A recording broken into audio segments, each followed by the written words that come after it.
Welcome to This Week in the SFL, Season 20, Week 14 edition.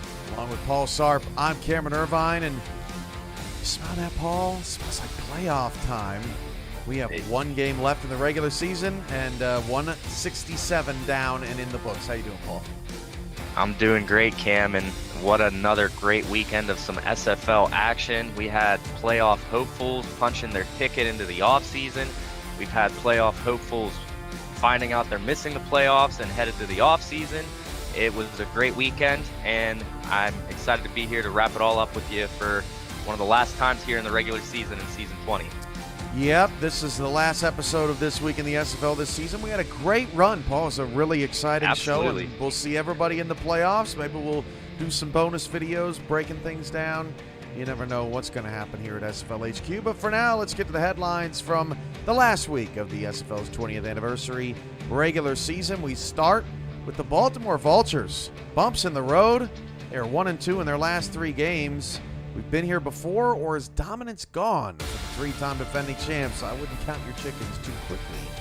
Atlanta, well, they got two games of clearance because they are just rolling. They dumped 45 on Florida.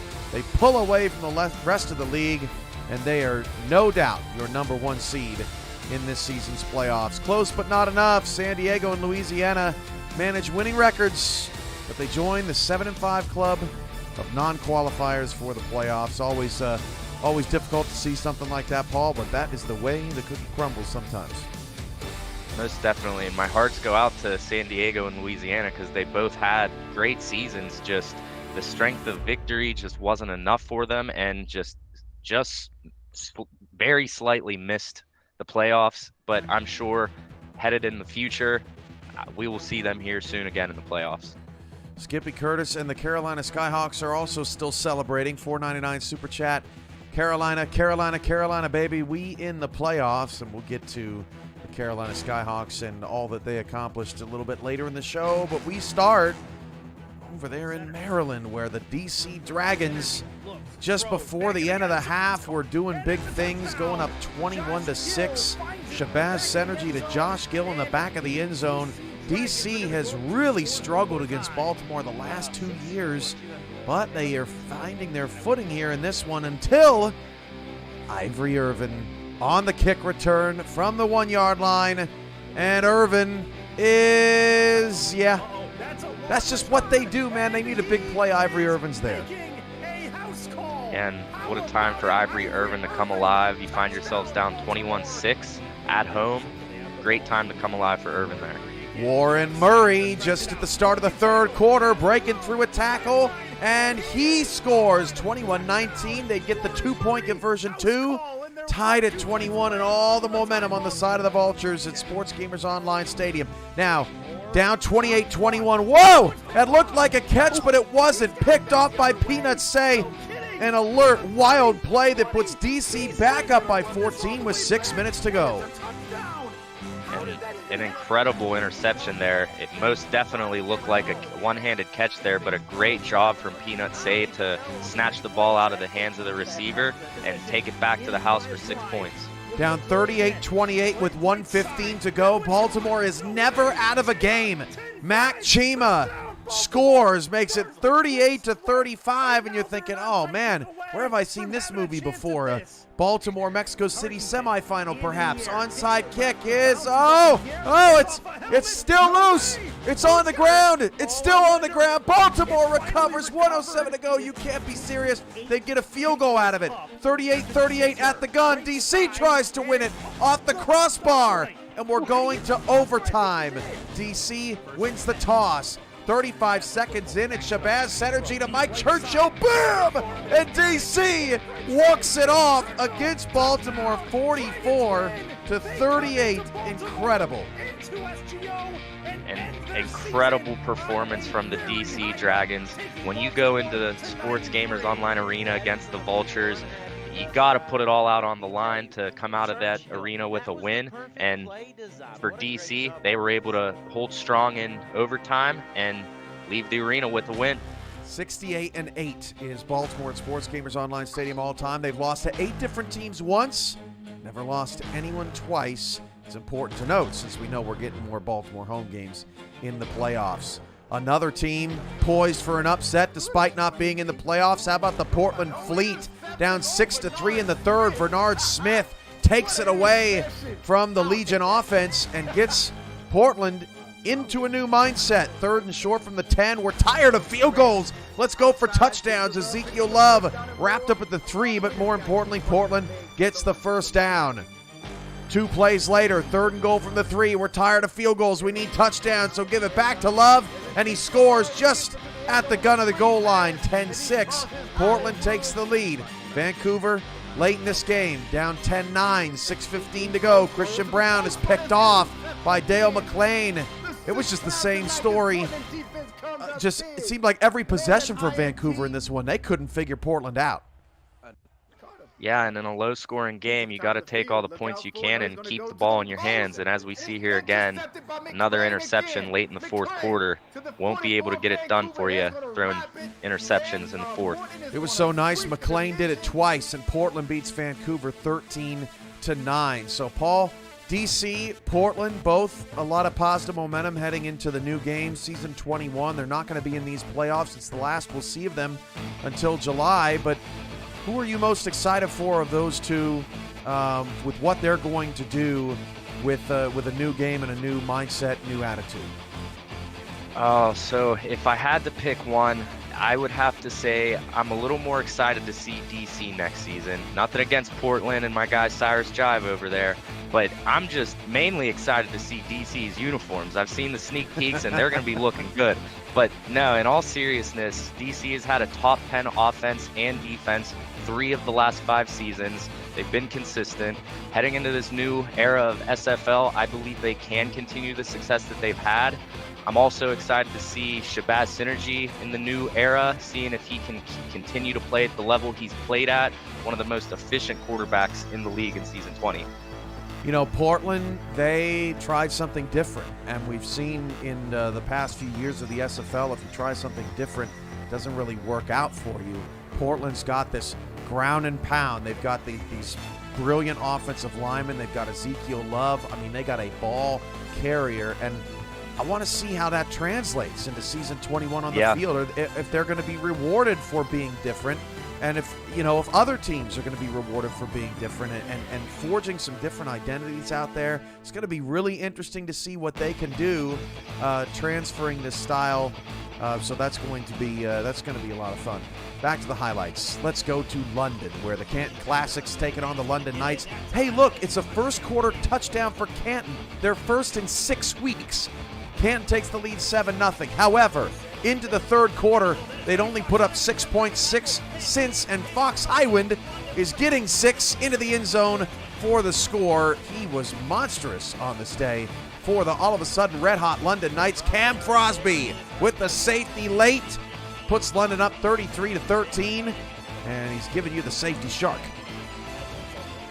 Cam Frosby is no stranger to bringing quarterbacks down. This time for London, was able to add 2 points to their scoreboard, and that is just a big-time play from a huge player for the London Knights defense. Hey, so with 1:15 to go in the game, look who it is. It's Jack Wall, down 20 with a catch to the 29-yard line. Jack Wall needed a London win against his own team to win the survivor pool, $2,500. He gets a touchdown catch in garbage time, too. But it's too little too late. London wins 33-20. Jack Wall wins $2,500. And Fox Highwind won a date with Ashley Jackson in PGI. Welcome back to PGI, where I'm joined with a good friend of mine, Mr. Fox Highwind. He is the wide receiver for the London Knights. It just came off a big win against Canton. I know Canton had a lot to say on one of my podcasts and everything. Actually, both of you guys have been having a lot to say, but it's all in the friendly camaraderie and friendly banter that we have here. But tell me, you guys are in the playoffs as of right now. Now, the seeding is still kind of up in the air as where everyone's actually going. But how do you feel about being in the playoffs once again, Fox? It feels good. Well, you can't ever feel bad about being in the playoffs, but it'll be every season that I've been with London, we've been in the playoffs. And 5 of the 6 years I've been in the league, I've been in the playoffs. So it's always good to get back because you never know what's going to happen from one year to the next. True. We're looking at based on the scenario show, we're looking at either a 5 or a 6 seed, and we'll definitely be playing an opponent we've already played this season. So, they know what they're facing, but we know what we're facing as well. So, and we'll be playing in Kingsway. So, to your point, what makes Kingsway so special for the Knights that you guys have not lost a game there in quite some time, if ever, if I believe? Well, no, we have. It's been a while, I believe, since season 1 or season 18, week 1 was the last time that we lost a home game in Queensway, and I would say probably the local food, the flight time getting over to England. We're used to that stuff. We don't have the jet lag, so that's a big part of it. We've got great fans. I think they intimidate a lot of the stateside crowd. So, I think it's just a really intimidating place to play. Mm-hmm. And you guys seem to work as a better unit when you're at home. Maybe it's because you are defending the castle, so to speak. Exactly. I think that's a really good point too. I should have led with that, but I decided to go with the cuisine. So, yeah. Oh, good. Well, you know what? I wish you guys the best of luck in the playoffs. Hopefully we'll see you down the road, and heck of a season. So, congratulations Thank you, on the season. and congrats to you as well. I hope I don't see you down the road. But if we do, then we'll try to go easy on you this time. We gave you a couple in the past, but Yeah, y'all tried to knock me out. Remember? Do what? Well, you remember trying to knock me out of the game last season? I do. And didn't the backup quarterback play better than you in that game? No, actually, a little bit. But see, we train. We train our people that no matter who goes down, you gonna do your best. So y'all try to knock me out, drop some pickle juice, and I was back. You know what I mean? I got you. But good deal, Fox, man. Enjoy yourself. Enjoy your time. And we'll get together and talk soon. All right. Go Knights. That interview, Paulie, is proof that you can always bury the hatchet in the SFL. Let's get to scores around the league. Of course, the Arizona Scorpions and Ashley Jackson had no trouble this week as they just destroyed Las Vegas. That was never a game. 12 sacks for Arizona. Eric Price was in the dirt all day long. Arizona wins the West. Vegas, despite losing 4 in a row, they're in the playoffs. More on that in a minute. Motor City is revving up for season 21. They finish 3-9. They get a win over Queen City. First winless teams in San Diego in season 16. It just was not going the way of the green and black this season. From 1-11 to 4-8, Seattle edges Los Angeles to quadruple their win total from their inaugural season. You take any wins you can get, Paul, and that's good. That's a good win for the Nemesis there. Absolutely, and from 1-11 to 4-8, quadruple your wins. I know Seattle has the same mindset headed into next season, trying to quadruple their wins once more. 16 wins. Hey, whatever it takes to get there. But no, it's a great season. Momentum is in our favor here, headed towards season 21, and we're just excited to get back on the field and get to work, headed towards season 21. So Las Vegas has lost 4 in a row, yet tiebreakers are on their side. They're going to the playoffs, and guess who they get? London, at London. A place where London hasn't lost but once since the season 18 opener, and that was in the playoffs against the Arizona Scorpions in the semifinal. Now they welcome Vegas, who has a history of winning playoff games on the road. They beat Queen City in their last playoff appearance in Buffalo. So Vegas no stranger to pulling out all the stops. What do you think about this Vegas-London matchup, a rematch from Week 3? Oh, it's going to be another high-flying game. Both of these teams' offenses are electric. Vegas averaging 31.2 points a game this season. London averaging a league-best 35.1 points per game. Johnny Ice Cold Pickler, the man, the myth, the legend himself, is looking to lead his team in an arena that, as you mentioned, they haven't lost in a while. Other than that season 18 game against Arizona, in their last 19 games, they are 18-1 at home. So Las Vegas definitely has a tough task at hands. But back in week 3, London beat Las Vegas 48-31.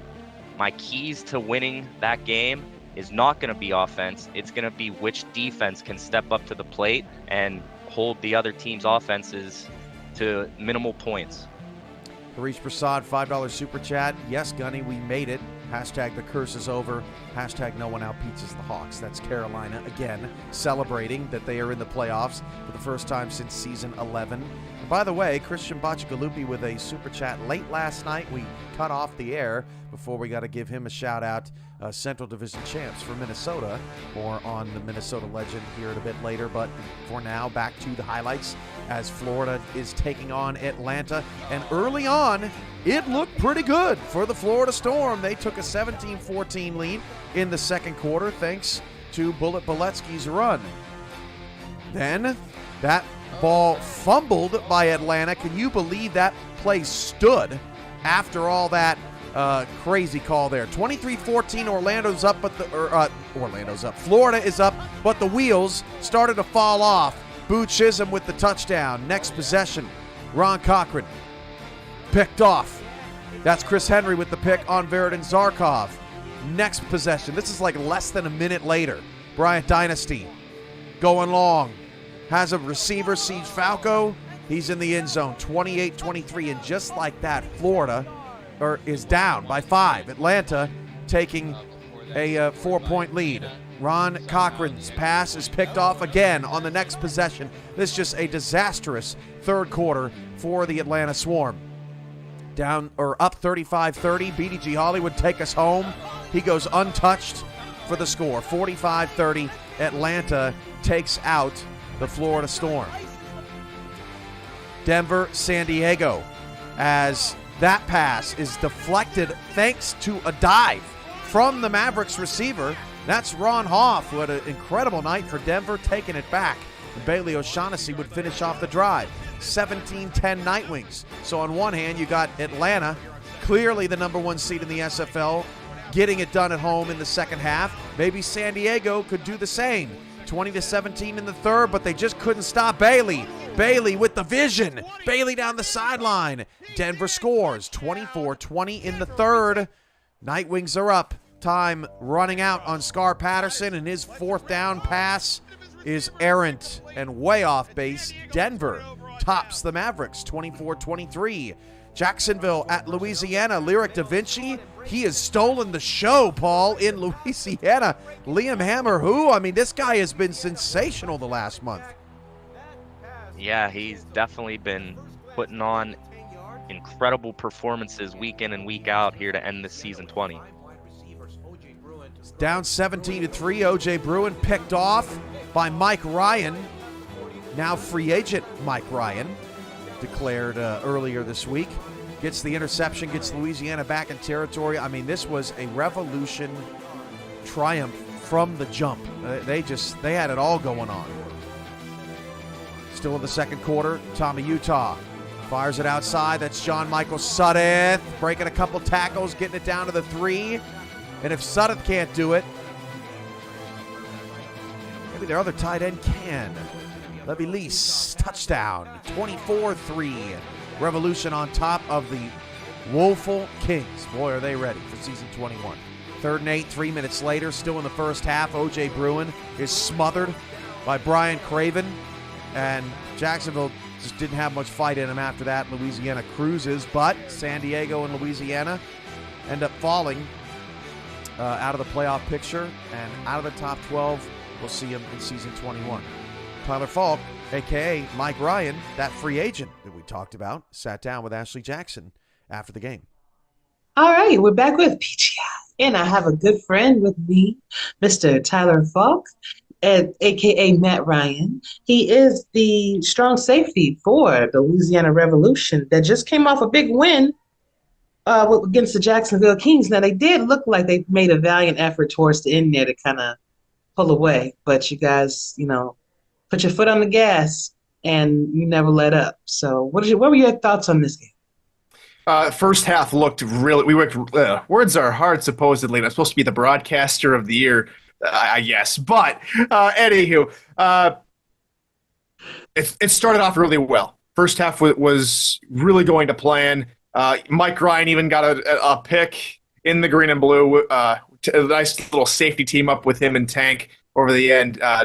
Another safety, Dante Grimm would get another interception later in that ball game. The FBI really playing very well to get 7-5 and really make our final statement of the regular season emphatically. A very nice, cohesive victory. We looked really strong throughout that first half. Little wayward there in the second half, but we closed out the game, still have the 13-point margin of victory, and Louisiana comes away with a 7-5 record, which unfortunately, due to our SOV, means we will not be in the postseason. So we feel the sting, just like Tulsa felt the sting last season. Yeah, and it's like when you're right there and you just fall a little bit short. Tell me, now that you guys know that, overall, you're just kind of taking a step back and just looking at the season overall. What are your thoughts on Louisiana and how well they did this season, or if there was some work that needed to be done? Well, since we didn't make the postseason, there's always work that's to be done. And even if we were to make the postseason, we're always trying to push forward. Louisiana has always been an organization that keeps on revolving, keeping up with the revolution, and continuing to push forward in that regard. Every single hiccup is a chance for us to continue to move forward. And so, we didn't do so hot in the Pacific Division, where their combined record was below 500, and that certainly didn't help us in terms of SOV. Going up against the Central Division, which is a monster of a division. Minnesota, Tulsa, Sioux Falls, and Indianapolis are four of the best teams in the league, and two of them are only 2 seasons old, 1 year old to nearly the date of their announcement. And all 4 of those teams are always very tough. And it didn't help. We lost to Atlanta, and didn't help. We lost to Florida. And the 7-5 record looks good and all, but the quality of wins just wasn't there for us this season. Season 21, Louisiana looks to retool and looks to refocus going into the new era of the SFL. Well, I'm looking forward to seeing what Louisiana will be able to do this next season. And like you said, 7-5, you just missed it, but you still had a great season by the way. So, Tyler, thank you so much for your time. I really appreciate it. Thank you, AJ. Take care. You too. Cam, Polly, back to you. Thank you, Ashley. And back to the highlights. Speaking of just missing it, question mark? Houston at Alamo City, both are 6-5, and this was all about the gun show. Greg Corky from Dave Burr scores, and Houston is up 7-6. Doesn't get more wide open than that. No, it does not, and in a must-win game for both of these teams. Playoff hopes are on the line in this ball game, and both teams were putting it all out on the field to end their season. Start of the third quarter. Anything you can do, I can do better. I can do anything better than you. No, you can't. Yes, I can. Greg Soto for the touchdown. He's gone untouched. Alamo City takes a 13-7 advantage. And at this moment of the game, Paul, I thought we were in for a shootout. Didn't turn out that way. No, it did not, and what a great play from Greg Soto to go up and get the ball and just have nothing but grass in front of him to take the lead back against Houston in this first half. 19-10, final stages of the game. Look at this play, one of the best plays of the week. Jukin Rukin Jr., high flying, seals the win for Alamo City. They are a 50-50 shot to make it. That depends on Monday night's game. Look at this play. Incredible. Great play there. Alamo City wins. Jr. Yeah, sorry, Paul. Go ahead. No, you're good, Cam. Jukin Rukin Jr., former Lexington Minor two-way player, just making a play for his team, which helped Alamo City punch their ticket into the playoffs. If Fort Worth wins, on Monday night. Otherwise, Alamo City will be left in the cold, and Mexico City will take their spot. First-time interview for Sonny J with Ashley Jackson, Houston's kicker, on PGI. Welcome back to PGI, where I am joined with a good friend of mine, Mr. Sonny J. He is kicker for the Houston Headhunters, and he has the throwback jersey from the Hyenas era. How are you doing? I'm doing great. That's good to hear, man. So, you guys, the season ended, unfortunately, with a loss to the Alamo City Artillery. 10-19, very close game, but I think that some issues that you guys ran across was the turnovers. Turnover book kind of got you with 5 turnovers, and GP Wales being held to only 27 yards. But Sonny, from your perspective, what do you think that the team could have done a little bit better, maybe to pull out the win over the Alamo City Artillery? Other than what you just said, I mean, GP has been a very big part of this offense throughout past games. We definitely need to get him running more. But, there's only so much that we could do. I'm not going to say it was all our fault because obviously their defense stepped up and played. And, I got to give credit where credit is due. That defense played one hell of a game. So, I mean, other than the turnovers, we got to try to work on them, which we will. We'll get it under control. Now, you, as kicker, has had some game-saving plays yourself, and a couple walk-off field goals, too, to kind of help things out. How has your experience been over with the Headhunters? Oh, it's amazing. I can't say anything bad about this team, honestly. The environment in the locker room is always positive. With Simeon, talking to the team after losses, telling us, keep our heads up. Not even just him, our players rally with each other on losses. Never falls on one person. It's always a team effort, win or lose. Really nothing bad. I mean, we always say, there's always next year, which there is next year. We will be back. I will be back 100%. I've already told them that. I'm not going nowhere. I still got business to finish in Houston. So I ain't going nowhere. We'll be back next year and we'll get them. All right. Well, I will definitely be looking forward to seeing what you guys do in that South Division. I know it's a very tough division, and It is. full of great people, full of great teams. So good luck to y'all next season. Thank you. Very welcome. Cam, Polly, back to you. Thanks, Ashley. Sonny seems like a good dude. And, Houston had a magical run, 5 wins in a row. Thought they were going to steal it there at the end.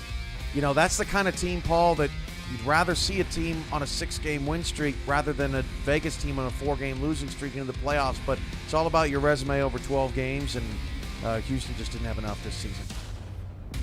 Yeah, and after a tough start, heartbreaking losses earlier in the season, came back to haunt Houston as their record just wasn't good enough to get into the playoffs, but a bunch of good people over there, and I'm sure that the franchise is already focused towards season 21 and ready to make another run to get back into the playoffs next season. All right, with that, let's set the stage. Let's dim the lights. Sunday night. Things are getting spicy in Week 14. We're just scratching the surface of what was happening Sunday evening. Sioux Falls opens the door for Tulsa. They just bludgeoned Minnesota 30-10. They mopped the floor with the ball. This was unbelievable, stunning watching Minnesota lose the game in the way that they did. Sioux Falls ends on a pretty good note. They finished 6-6. Crazy, Paul. 6-0 at home. 0-6 on the road for Sioux Falls this season. That's tough.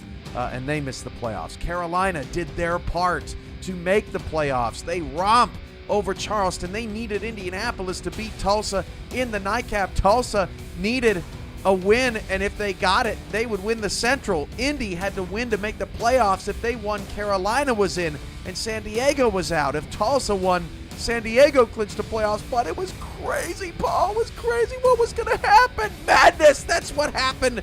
6 seconds into the game, we knew we were in for a treat. Jeff Bamfield going off all the way down the sideline. Indy would turn it into a field goal. Yeah, and it was exactly what Indianapolis needed, a big splash play to start the game like that from Banfield. And then Kanye got the defense rolling halfway through the first quarter, gets a pick in the red zone. How would Indy respond? How about more Jeff Banfield? 1K for Jeff. He's in. That was a superstar in the making last night.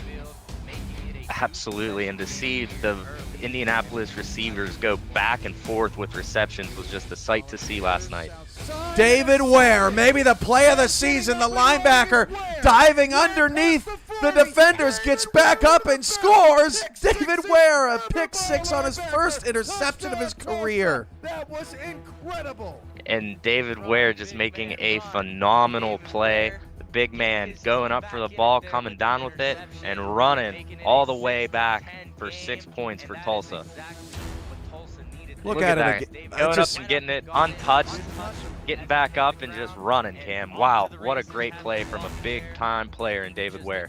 Full extension, and Jeff Banfield probably thought a military airplane flew above him. This punt is blocked by Angel Maldonado, and look at Bam Bam Cook running down the field. The big man gets it down to the Tulsa 25. This started a litany of errors in the third quarter from both teams. And just a sensational play there on special teams for Indianapolis. More of that where that came from later. What would they do with it? Well, Colin Pierce's pass will be picked off. A really close call. Marco Swift with the interception. Must have dragged that right foot. Let's look at it again. A great play from Marco Swift, just very slightly dragging that right foot in with milliseconds before he was out of bounds. 7:50 to go in the fourth. Look at all the gray jerseys around that play, around that football. Ernest McRae Sr. with the interception. And this was the moment where it felt like Tulsa was done for. 3rd and goal at the 1. 7.5 to go in the fourth. Christian Pierce runs it in, 23-10. All the momentum with the Ramblers, and looked like a foregone conclusion. Extra point for Top Kiefer. Nope, that's blocked. And all of a sudden, Tulsa felt like they had a little new life in them. 2:25 to go. This was the end of a 20-play drive as DJ Hume scores the touchdown. Earlier on the drive, there was an interception that turned into a fumble recovered by Douglas Brown. It was just madness there at the end of the game. Indy recovers the onside kick. They get a field goal. And then Corey Jones goes flying through the air. I think if JQ would have had a little bit more under him, that would have been a touchdown easy. Most definitely. He just needed to throw the ball 2-3 yards further, and DJ Hume would have walked in with another touchdown there. 50 seconds left, and that pass caught by DJ Bandit. So now it is a 2-point game, 26-24. Onside kick for Tulsa, trying to get the ball back and pull an unbelievable comeback, and it is loose, but Indy recovers.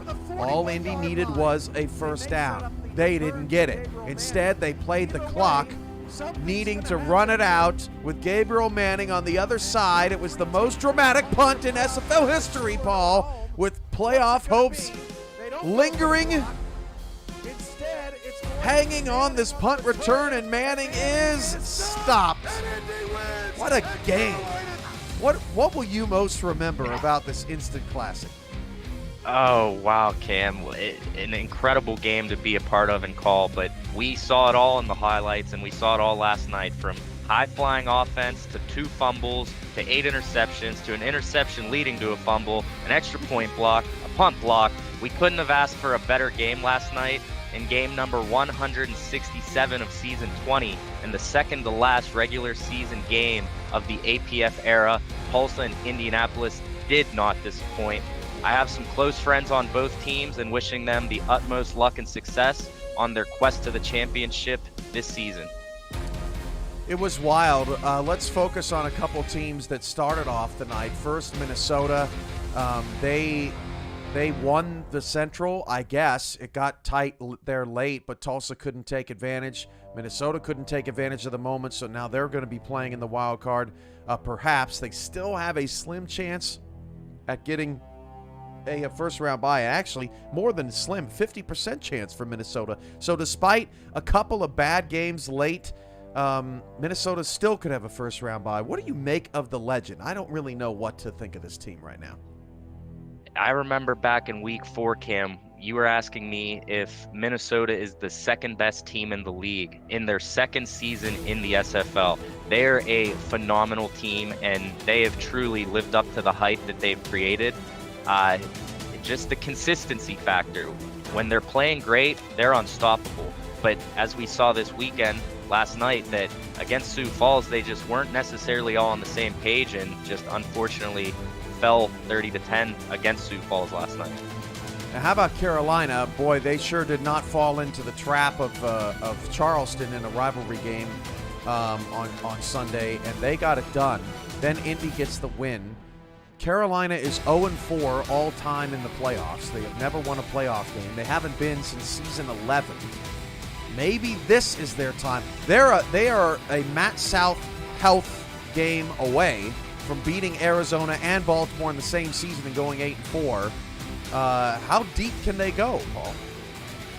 And I know the fans of the SFL love the Carolina Skyhawks, and I think if they can make it out of that wild card matchup, depending on who they play, if they can make it out the wild card, I think they may have what it takes to go all the way. As we saw earlier in the season, they knocked Baltimore off, so they know that they compete against any team in the league. It's all in the game plan and who they're playing against, and actually going out on the field and making it happen. Here in our final PGI of the season, Ashley Jackson with a message. Special thank you to all the guests that were on PGI this season. I really appreciate you taking time out of your schedules to give your post-game interview thoughts and opinions, and I couldn't agree more. This show would not be the same without Ashley Jackson and her guests. It would just be me and Paul sitting here yakking for 44 minutes. And, you know, we really appreciate the breakup. We appreciate hearing what the players and the coaches and the owners have to say, their perspective on things, and it really helps bring our whole league and our whole community together. So, you know, thank you to Ashley and all of her guests for that. Paul, you have anything to add on that? You hit it right on the dot. As far as myself, I definitely appreciate it. I definitely don't think the fans would necessarily care to watch us ramble for 45 minutes, but hey, so huge credit to Ashley for everything she's done this season with all the interviews, and huge credit to everyone who gave an interview as well. Definitely helps bring the community all together.